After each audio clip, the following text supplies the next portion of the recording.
আজ অনেক সকাল সকাল উঠে পড়েছি, কারণ হচ্ছে মা বাড়িতে নেই। আর আজ উঠেছি আমি হচ্ছে 5:30টার দিকে। দেখো কি অবস্থা।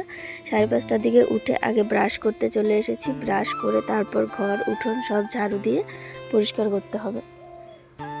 তো এই হচ্ছে আমাদের বাড়ির সকালকার ভিউ। দেখো 5:30 বাজতে না বাজতেই উঠোনে রোদ চলে এসেছে, আর মোটামুটি কিন্তু ভালোই রোদ চলে এসেছে। আর এই যে ছাগলটাকে আমি ডাকছি, বের হ বের হ ঘর থেকে, কিন্তু ও বেরোচ্ছে না। ওর এখনও সময় হয়নি বের হওয়ার, সময় হলে তারপর বের হবে। তো ও থাকুক ওর মতন, আমি কাজগুলো সেরে নিই আগে ফটাফট করে।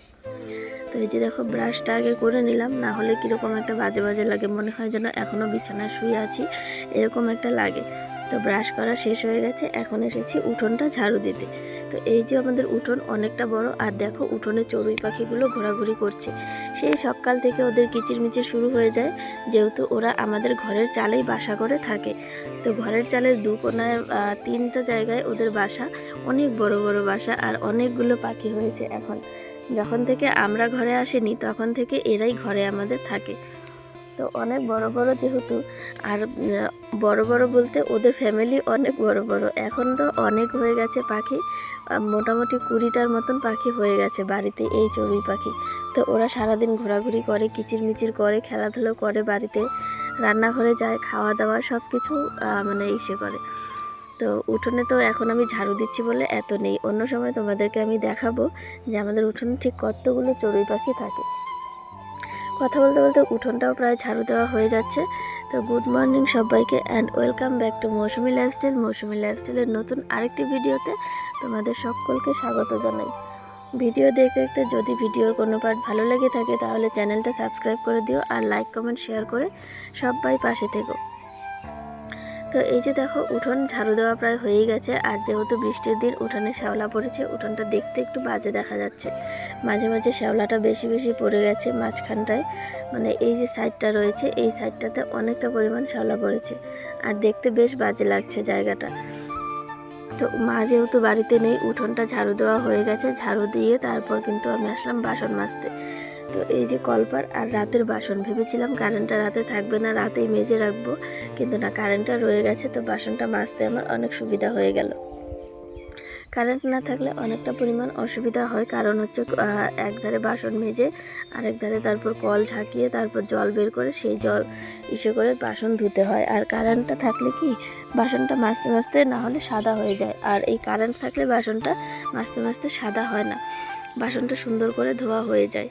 তো বাসন মাজাও আমার হয়েই গেছে, আর তো বাসন মাজাও আমার হয়ে গেল। এখন আমি শুধু ধুবো, ধুয়ে তারপর যাব অন্য কাজগুলো শেষ করতে। মা বাড়িতে না থাকলে না অনেকটা চাপ হয়। এই যে দেখো অনেকটা সকালে আমাকে উঠতে হয়, আর এত সকালে ওঠার অভ্যেসটা আমার একদমই নেই। এত সকালে উঠতে গিয়ে আমার শুধু ঘুমে ঢুলু ঢুলু একটা ভাব হয়ে যায়। আজ সারাদিন আমার এটাই হবে, আমি জানি। এত সকালে আমি উঠেছি কাজগুলো শেষ করবার জন্য, না হলে তো রোদ চলে আসবে বাড়িতে, আর বাবাও বকাঝকা শুরু করবে যে সব কাজ এত দেরিতে হয়ে যাচ্ছে। তো সকালবেলা উঠে দেখো বাসন মাজা, উঠোন ঝাড় দেওয়া, ঘর ঝাড় দেওয়া সব কিছুই আমার হয়ে গেছে। এখন গিয়ে ওদের চা বানিয়ে দেবো, চা বানিয়ে দিয়ে গিয়ে বিছানা তুলতে চলে যাব। তো ওদেরকে চা বানিয়ে দিয়ে দিয়েছি, দাদা বাবা সবাইকে চা দিয়ে দিয়েছি, দিয়ে আমি চলে এসেছি বিছানাপত্র তুলতে। তো এই যে হচ্ছে আমার বিছানা, বাবার বিছানাটা বাবা তুলে ফেলেছে। যখনই মা বাড়িতে না থাকে তখনই বাবা নিজের বিছানাটা নিজে তুলে ফেলে, তাহলে মনে হয় বাবা মনে হয় ভাবে অনেকটা কাজের সুবিধা হয়। আগে তো উঠোনটাও ঝাড়ু দিয়ে দিত, এখন হচ্ছে উঠোনটা বাবা ঠিকভাবে ঝাড়ু দিতে পারে না বলে দেয় না, যখন আমরা বাড়িতে না থাকি তখন দেয়। তো এই যে বিছানাও তোলা হয়ে গেছে। আজকে খুব শর্টকাটে আমি বিছানা তুলব, বিছানা তুলে তারপর রান্নাঘরে যেতে হবে, রান্নার কাজ রয়েছে। সকালবেলা শুধু চা বানিয়ে দিয়েছি, চা আর বিস্কিট, রান্নার মতো তো রান্না হয়নি। ভারী কিছু খেলে একটু লেট করে রান্না করলেও হয়ে যেত, কিন্তু বাবা যাবে এখন জমিতে, জমি থেকে আসলে পরে ভাত দিতে হবে খাওয়ার জন্য। তো অনেকটা বেলা হয়েছে, এখন দেখো 9টার মতন বেজে গেছে, 9:45 মতন বাজে। আর এই যে আলু ভাজি হচ্ছে, তার আগে আমি কিন্তু ডাল করেছি, আর আলু সেদ্ধ করেছি, আর ভাত করেছি। তো আজকের হচ্ছে শর্টকাট রেসিপি, ডাল, আলু ভাজি, আলু সেদ্ধ আর ভাত। একদম শর্টকাট আর সুবিধাজনক, খাওয়াটাও ভালো হালকা গরমের মধ্যে। আর এই যে আলু ভাজাটাও আমার হয়ে গেছে, এখন আর একটু নেড়ে চেড়ে নামিয়ে নিলেই আমার আলু ভাজাটাও হয়ে যাবে। মা বাড়িতে না থাকলে সত্যি আমার খুব প্রবলেম হয়। এই যে আজ আমি রান্না করছি আর এত পরিমাণে গরম পড়েছে, আমি তো রান্নাঘরে থাকতেই পারছি না। মা থাকলে তো রান্নাঘরের ধারে কাছেও আমি আসতাম না। তো এটাই আমার সিস্টেম, মা থাকলে আমি রান্নাঘরের ধারে কাছেও আসি না, এসে শুধু রেডি ফেডি করে দিয়ে যাই। আর শীতকাল হলে আমি বেশিরভাগটা রান্না করি, বেশিরভাগ একটু গরমের দিনেও যখন ঠান্ডা ঠান্ডা থাকে তখন আমি রান্না করি, কিন্তু এই গরমের সময় আমার রান্না করতে একদমই ভালো লাগে না, এত পরিমাণ গরম পড়ে। তো এই যে ডাল আর আলু সেদ্ধ হয়ে গেছে, এখন আমি বাবাকে খেতে দিয়েছি। খেতে দিয়ে তারপর আমি স্নান করে ঠাকুর ঘরে এসেছি পুজো দেওয়ার জন্য। পুজো টুজো দিয়ে তারপর আমি নিজেও খাবো, যেহেতু অনেকটা বেলা হয়ে গেছে। আমার পুজো দিয়ে সব কাজ শেষ করে পুজো দিয়ে যেতে যেতে 10টা সাড়ে 10টা বেজে যাবে খাওয়া দাওয়ার জন্য। তো এই হচ্ছে ঠাকুরঘর। আর দেখো, কাল আমি বলেছিলাম না আজ গাছ ভর্তি ফুল ফুটবে, যেই কথা সেই গাছ, আজকে গাছ ভর্তি ফুল ফুটেছে। একদম ঝুড়িটাতে এক ফোঁটাও জায়গা নেই যে এত পরিমাণে আজকে ফুল ফুটেছে। তো এই সব ফুল দিয়ে এখন আসন সাজাতে সাজাতে আমার তো দারুণ লাগছে, কারণ যত বেশি ফুল হয় আসন সাজাতে তত বেশি মজা লাগে, তত বেশি মানে ফুল দিয়ে দেখো আসন একদম গাদাগাদি করে সাজানো হয়েছে, খুব সুন্দর লাগছে দেখতে। তো আসন আমার সাজানো হয়ে গেছে, এখন এই প্রদীপ ধূপকাঠি জ্বাললেই পুজো দেওয়া আমার মানে প্রদীপ ধূপকাঠি জেলে উলু দিলেই পুজো দেওয়া কমপ্লিট হয়ে যাবে। সুন্দর করে দেখো প্রদীপও জ্বেলে নিয়েছি, এখন শুধু ধূপকাঠিটা সুন্দর করে জ্বলে গেলেই হয়ে যায়। তো আর এই ফুল যখন এত ফোটে না, আমার যে কি ভালো লাগে কি বলবো তোমাদেরকে আমি, এত এত সুন্দর সুন্দর ফুল যে গাছ ভর্তি, এত সুন্দর লাগে দেখতে। তো পুজো দেওয়াও হয়ে গেছে, পুজো দিয়ে এখন আমি যাব কিন্তু খাওয়া দাওয়া করতে। এদিকে পেটে ছুঁচো ডন মারছে, খিদের জ্বালায় এত পরিমাণ খিদে চেপেছে আর কি বলবো। তো এই যে হচ্ছে খাওয়া দাওয়া, আমার আলু সেদ্ধ আর আলু ভাজি, পরে ডালটা আমি পরে নেব, নিয়ে খেতে বসবো। মানে এখন ডালটা এক্সট্রা করে নেওয়া আছে। আর এই যে খেতে বসেছি আমি, বাবা যেহেতু খেয়ে নিয়েছে আর একা একা খেতে বসেছি। একা একা খাওয়াটা আমার খুব একটা পোষায় না, এত একটা ভালোও লাগে না একা একা খাওয়াটা। আর যে পরিমাণ গরম পড়েছে সেই গরমের কথা আর কি বলবো, গরমে তো জীবনের একদম অবস্থা কাহিল হয়ে গেছে। তো খাওয়া দাওয়া করে একটু আশপাশটা ঘুরে দেখি কীরকম কী রয়েছে। তো আশপাশের অবস্থা দেখো, বাইরে একটু হাওয়া রয়েছে, আবার প্রচণ্ড রোদ রয়েছে, রোদের মধ্যে তাকানো যাচ্ছে না। এই হাওয়াটার জন্য মানুষ আজকে একটু চলাফেরা করতে পারবে, কিন্তু রোদের কারণে কিচ্ছু পারবে না। আর ওই যে দেখো আমাদের ছাগল দোলায় নেমে ঘাস খাচ্ছে, ওর কাজ এটাই। সেই যে সকালবেলা খাওয়া দাওয়া করেছিলাম, আর এই যে দেখো অবস্থা, এখন বাজে হচ্ছে 4:30।